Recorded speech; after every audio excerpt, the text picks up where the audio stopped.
court is allowing marriages to take place, right? And one of the things, of course, is to be able to demonstrate to people that there is nothing happening around marriage by when same-sex couples marry that endangers the marriage of mixed couples, as they say, which we used to say about race, you know,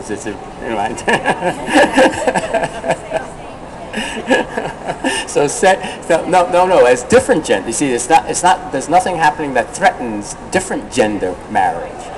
Right. Right. And and so one of the things, but the best way for people to see that, of course, is to see the marriages. And that's what, of course, what happened in Massachusetts. Certainly, the most effective lobbying that occurred in Massachusetts was just the fact of same-gender marriage. That was the most effective lobbying, and that also means that those people who are getting married need to be willing, which is a lot to ask people to do, is to sort of just demonstrate their marriage. And one of the things that we said in Massachusetts was that we wanted and we knew it was hard for a lot of people, but we wanted everyone who engaged in, who were in same gender marriages, right, to show how boring it was. And that's an important piece. Now, the other piece, though, is the distinction between religious and civil marriage. Now, that's an argument, though, that we're having. You have with both groups. With the churches, you have that argument, and you have, of course, have that. And the important thing there is that civil marriage gives people tangible benefits, right? Religious marriage gives people no tangible benefits, and it's important to understand that when you get married, the churches don't give you anything when you get married. Really, as a matter of fact, they probably ask for stuff from you when you get married. But the state gives you things, gives you all of these benefits, right? You can't go down to your church after you've gotten married in your church and say and ask them to help you get a reduction in your taxes, right? You can't ask them to give you a benefit, a tangible benefit that the state gives you from civil marriage. So we have to keep working on making it clear what those distinctions are. Now, one of, course, the big distinctions about civil marriage is that you don't have to be religious to get married. See, you can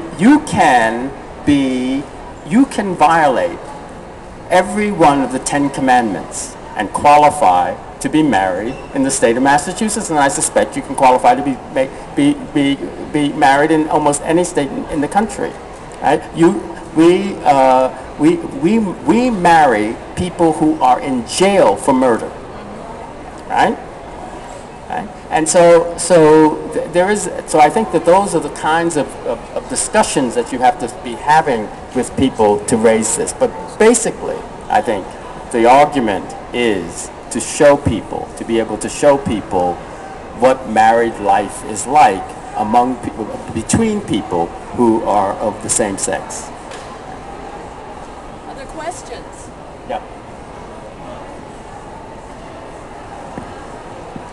Sorry? Don't you think that the church should get out of the marrying business? Because when we bless a marriage, we're functioning as agent of the state, not really as agent of the church, you know. And this is so, lines that are crossed and stuff that gets confused. Sometimes one wonders if the church was better off just getting out of that kind of business. There are, of course, right now, Episcopal churches that have decided not to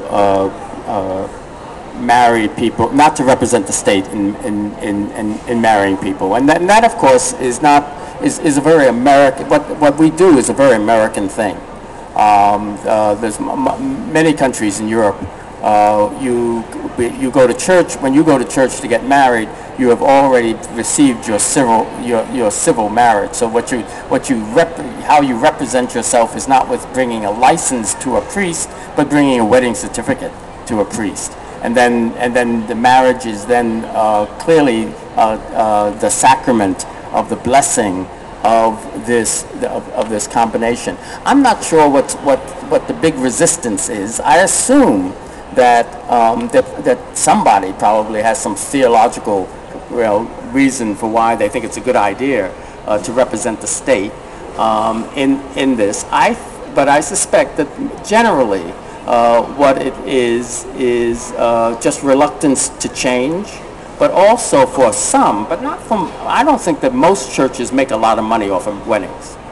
But there are, of course, a significant minority of churches in the Episcopal Church that make lots of money off of weddings. I mean, if you have so then they have to decide how they're going to change their situation so that they can draw people to keep coming to the church and spending all of that money, wanting that space for this liturgical blessing. So I think that, I mean, it certainly has its advantages. I don't see out there a big swell of demand for this kind of change.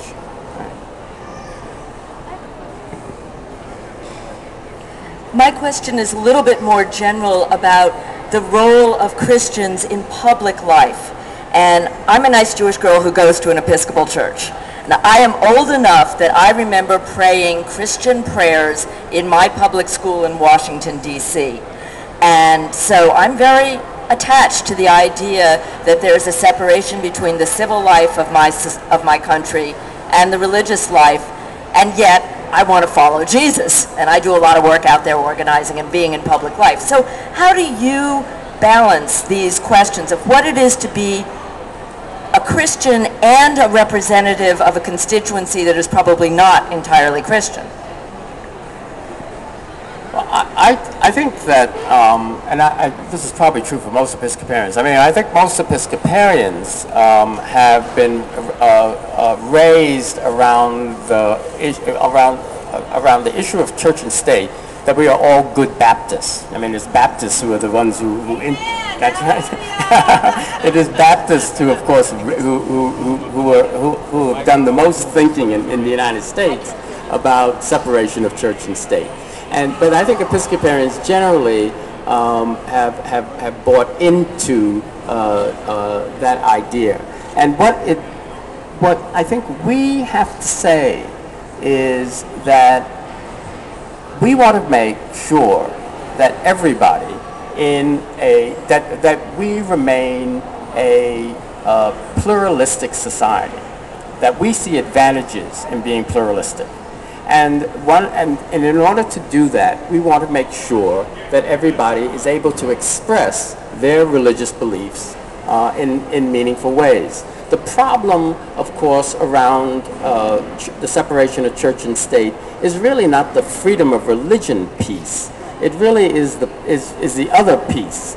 And what the writers of the First Amendment understood was that if you were going to really have freedom of religion, then you couldn't let any religion have yet a major subsidy. They couldn't give one religion a leg up. And so you couldn't have establishment, and if you don't have, so you have to have both of those things happening at the same time. You have to, and so you have to not allow for establishment. Now, when I talk, I have no problem talking to my constituents about my religious beliefs, but I make it clear that I respect their religious beliefs, and that they will find in me an advocate for their religious beliefs, as kooky as they could be, as long as they are not hurting people with those religious beliefs. I will even go very close to the line of whether people are being hurt. So I represent in Boston the headquarters for Christian Science. The First Church of Christ Scientists is smack in the middle of my district. And so I have lots of Christian Scientists, because Christian Scientists elderly Christian Scientists like to retire to Boston. They like moving to Boston and being close to the Mother Church. And so we have lots of discussions about their beliefs, especially as it relates to the health of care of their children. And I support most of their positions in this because I believe that you can have beliefs that other people have real problems with as long as you are not damaging people by those beliefs.